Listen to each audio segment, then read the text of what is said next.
Assalamualaikum warahmatullahi wabarakatuh. Perkenalkan, saya atas nama Muhammad Rafli Radiatul Zulfikar dengan NIM S1S1230772. Di sini saya akan menyampaikan hasil jawaban saya dari keempat soal yang telah diberikan dari tugas ini.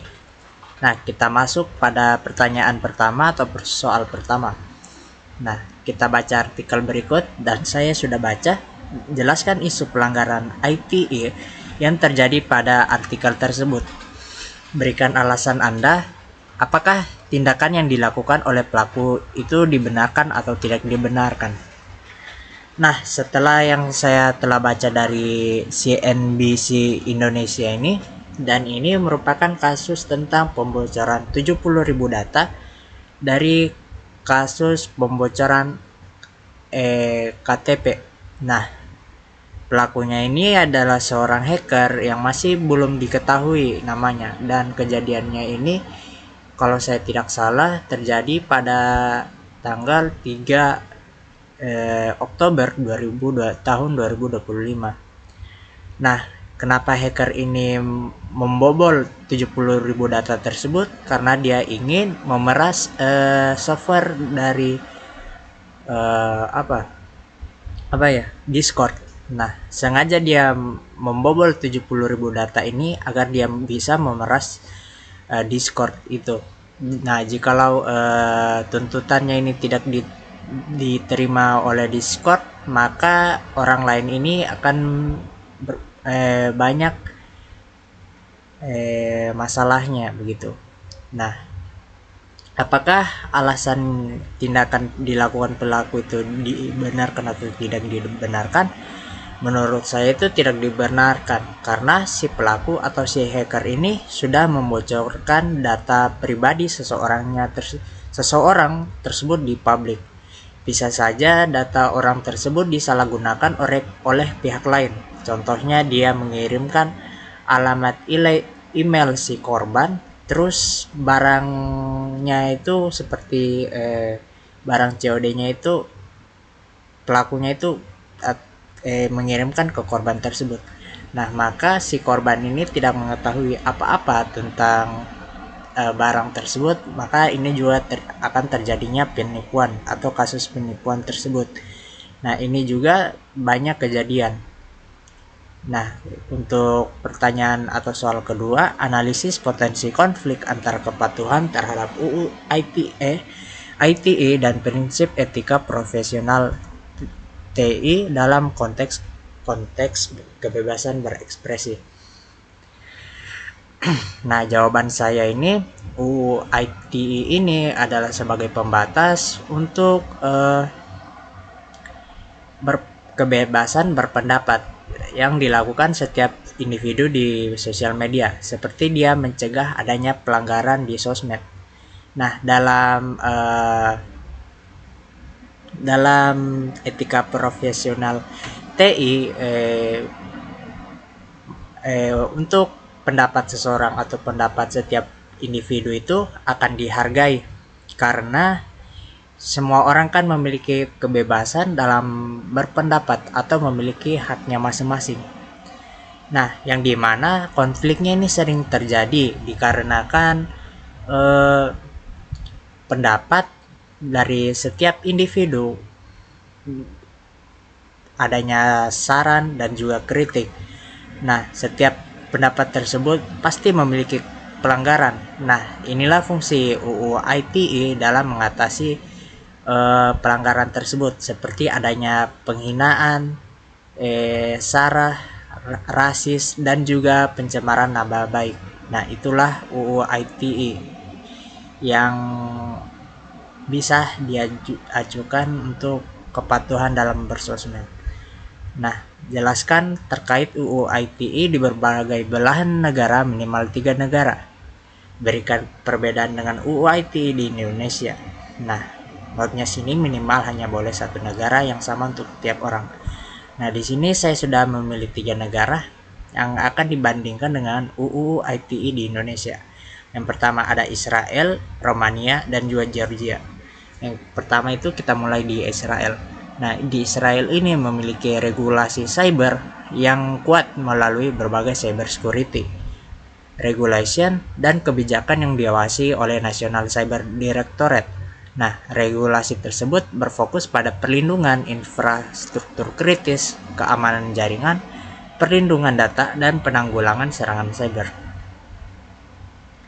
Nah, sementara untuk perbandingan dengan UU ITE di Indonesia itu, jika di Indonesia itu melalui UU ITE mengatur tidak hanya keamanan cyber, tetapi juga transaksi elektronik, pencemaran nama baik, penyebaran hoaks, dan aktivitas masyarakat di ruang digital. Sementara itu, regulasi di Israel lebih berorientasi pada keamanan nasional saja dan pertahanan cybernya. Nah, untuk negara yang kedua itu ada Romania, memiliki regulasi mengadopsi standar Uni Eropa, termasuk General Data Protection Regulation atau GDPR dan berbagai aturan keamanan cyber. Nah, regulasi tersebut menekankan perlindungan data pribadi, privasi pengguna, dan juga keamanan sistem informasi. Nah, Romania juga lebih menitik beratkan pada perlindungan data pribadi dan privasi digital. Nah, sesuai dengan standar Uni Eropa. Nah, untuk perbandingannya dengan UU ITE di Indonesia itu memiliki cakupan yang lebih luas lagi karena mengatur berbagai aktivitas elektronik dan juga komunikasi digital. Nah, untuk negara yang ketiga itu ada Georgia. Georgia ini memiliki cyber security strategi dan beberapa regulasi yang mengatur keamanan informasi, perlindungan data, serta pencegahan kejahatan cyber. Nah, pemerintah Georgia ini berupaya meningkatkan keamanan sistem elektronik dan perlindungan terhadap cyber itu sendiri. Nah, regulasi di Georgia ini lebih berfokus pada keamanan sistem, informasi, dan perlindungan data. Nah, sedangkan untuk perbandingannya UU ITE di Indonesia itu tidak hanya mengatur keamanan cyber, tetapi juga perilaku pengguna internet, transaksi elektronik, dan penyebaran informasi melalui media digital. Nah, itulah perbandingan dari 3 negara yang dibandingkan oleh UU ITE di Indonesia. Nah, untuk soal nomor 4 itu pelanggaran ITE. ITE apa yang pernah kalian lakukan? Telaah kembali UU ITE yang telah dibagikan pada pertemuan sebelumnya. Nah, sebutkan pelanggaran tersebut. Nah, wajib ada. Nah, pelanggaran yang pernah saya buat itu, yang pertama itu saya pernah melakukan pembajakan game. Yang saya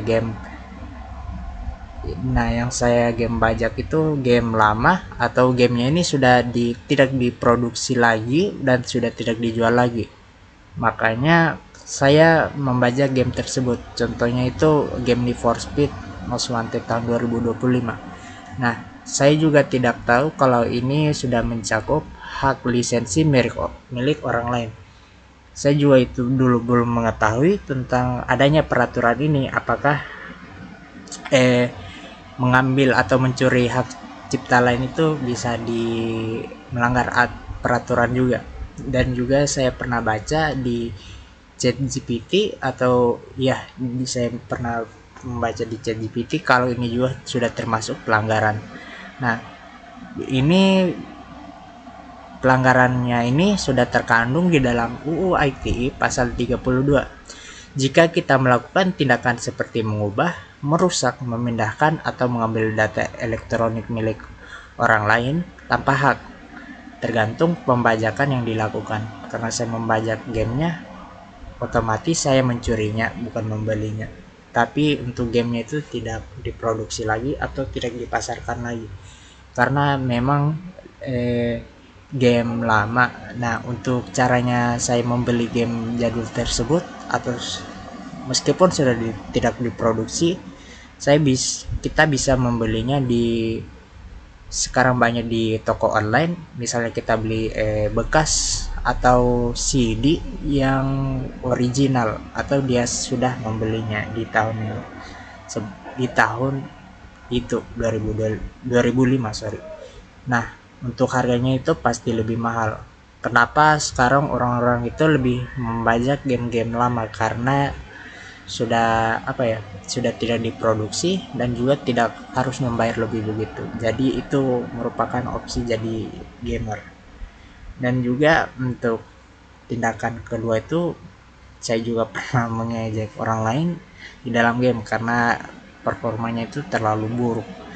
Nah, game-game yang saya sering mainkan itu seperti game mobile atau game online. Nah, ketika saya sering melihat performa orang lain tersebut jelek, maka saya sering mengejek.